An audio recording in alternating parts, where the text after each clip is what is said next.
welcome to a new tutorial. Today I'm going to talk about film photography. I'm a beginner in film photography, but since I'm learning a lot at the moment, I wanted to share my knowledge with you and learn together on the go. This tutorial covers the basic steps so you can just start with film photography because it can be confusing at the moment since it is a lot different from digital photography.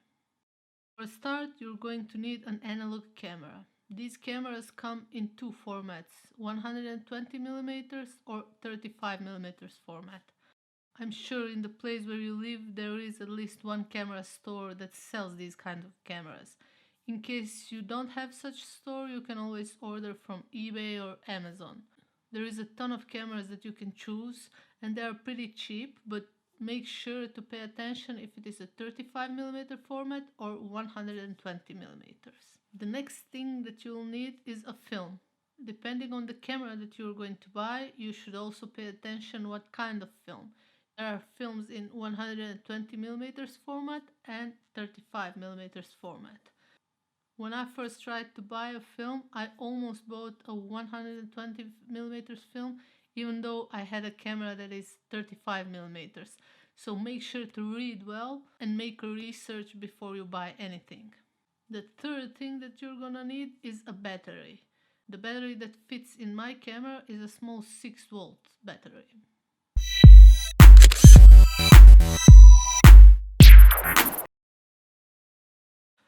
My choice of a camera for a start is Canon AE1 program. This is one of the most popular cameras back then in 1980s.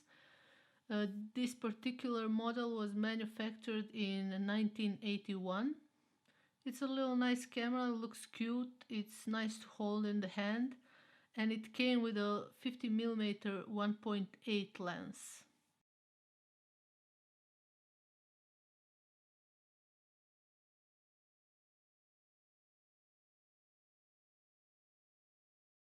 So after buying everything that you need, the first thing you need to do is going to be to insert the battery inside the camera.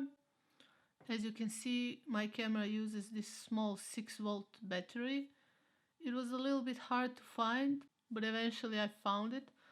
What I recently found out is that the duration of this battery can be up to 1 year. I'm not sure if that is logical, but we will see. I'm going to test that. The battery in this camera goes inside this little place. If you cannot open it with a finger, you should take a screwdriver and you will be able to open it. I will make another tutorial with detailed information about this particular camera, Canon AE1, and everything that is related to this camera. So in case you're going to buy the same one, make sure to stay tuned and to watch the detailed tutorial. After placing the battery, the next step is to load the film. This is the most confusing step for beginners. It took me some time and I was a little bit scared when I tried to load the film for the first time. But if you follow the steps properly, you cannot fail. The film that you choose eventually sets up the whole vibe. My choice of film was Cinestill 800T.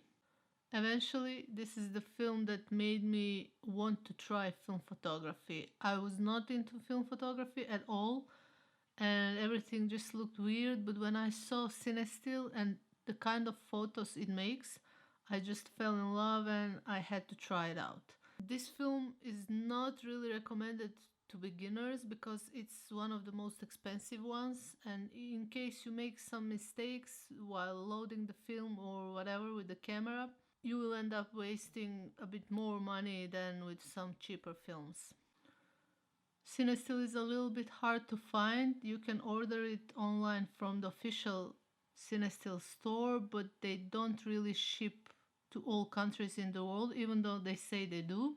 So I ordered from Germany, from their distributor in Berlin. So to load the film, you will need to open the compartment on the back.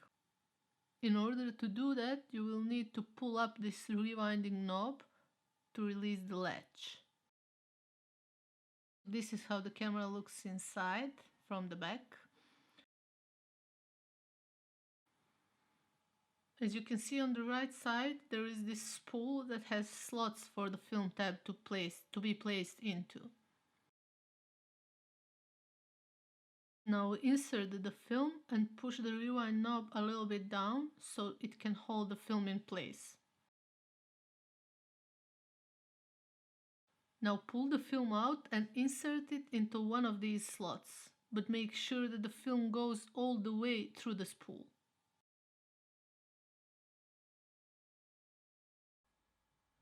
The next thing you need to do is to pull the film advance lever, then hit the shutter button and advance the film one more time just to make sure that it is secure.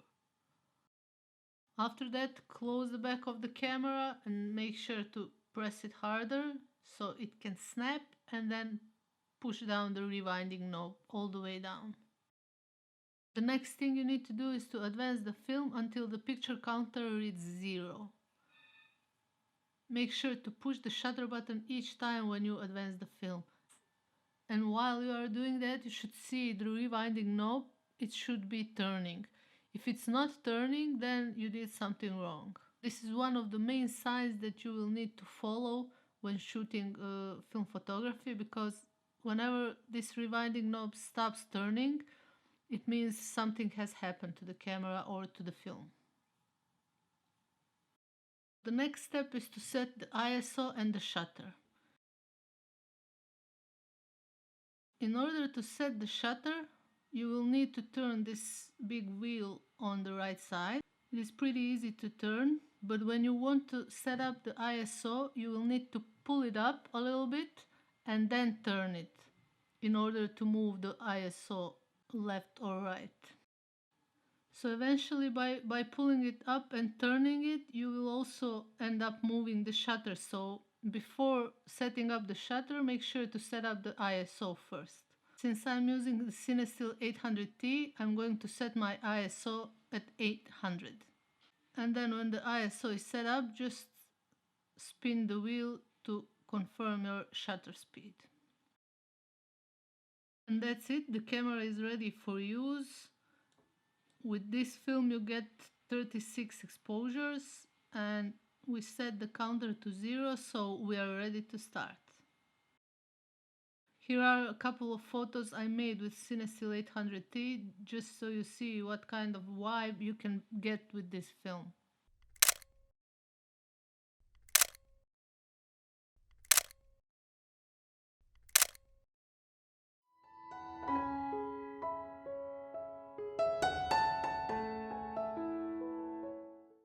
After you finish taking all the pictures with your camera, in order to unload the film, you will need to rewind it before opening the back of the camera.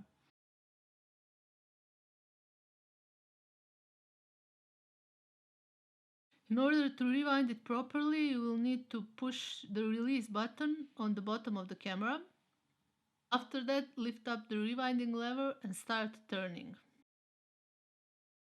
You will need to rewind the film until you feel less tension on the left side. It usually makes a small sound, something like a small snap, and eventually you will feel less tension, and that means that the film is out from the spool, and you can open up the back compartment and take the film out. To open the back part, you will need to pull up the rewinding knob completely.